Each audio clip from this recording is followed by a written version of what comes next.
नमस्ते, म डाक्टर जगतजीवन घिमिरे। म बालबालिकाको श्वास प्रश्वास सम्बन्धी कुरा गरिरहेको हुन्छु।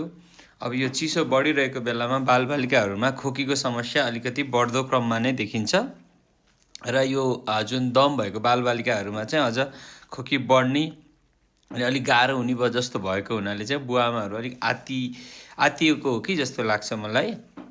त्यस कारणले मैले सानो एउटा भिडियो गर्न खोजेँ। यो चिसो मौसममा अलिकति खोकी बढ्नु त्यति असामान्य होइन। यदि हजुरको बालबालिकालाई आस्थमा छ भने हजुरले चिसोबाट जोगाउन प्रयास गर्नुपर्छ। चिसोमा दुईटा कारणले खोकी बढ्छ आस्थमाको। एउटा भाइरल इन्फेक्सन बढेर पनि हुन्छ भने अर्को चिसो आफैले पनि इरिटेन्टको रूपमा काम गरेर श्वास प्रश्वासमा चाहिँ समस्या ल्याउने, खोकी आउने हुन्छ।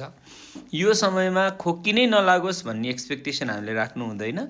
अलिअलि खोकी लाग्छ किनभने त्यो मौसममा आउने परिवर्तनले आस्थमाको बालबालिकाहरूलाई जिरो खोकी नै नहुने भन्ने हुँदैन।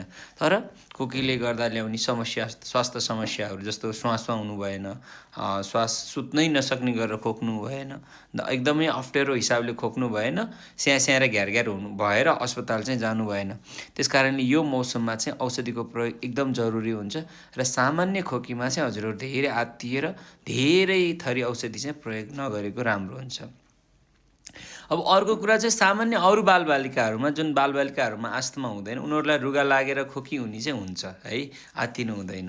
तर एकदम धेरै खोकी भयो, सुत्नै सकेन, खानै सकेन, अनि त्यसपछि गएर खोक्दा घ्यार स्याँ भयो है, र अर्को चाहिँ यति धेरै नाक टालियो कि रातभरि सुत्न सकेन हैन। यस्तो खोकीहरू भयो भने चाहिँ हामी केयरफुल हुनुपर्छ र हामीले चाहिँ उपचार गर्नुपर्छ।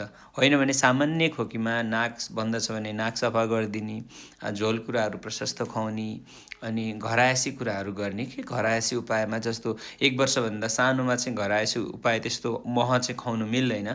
उनीहरूमा खासै केही गर्नु मिल्दैन, उनीहरूलाई हेर्ने मात्र। भने 1 वर्षभन्दा ठुलो बालबालिकामा चाहिँ महको प्रयोग गर्न सकिन्छ।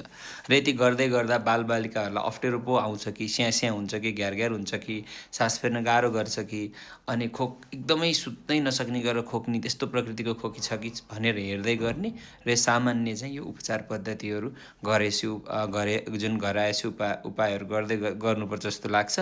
हजुरहरू एकदम धेरै आत्तिनु पनि हुँदैन र तर केही समस्या भयो भने चाहिँ हजुरहरू चाहिँ केयरफुल हुनुपर्छ र चाहिँ उपचार गर्नुपर्छ। हस्, मैले यति भन्न खोजेँ। हस् त, नमस्ते।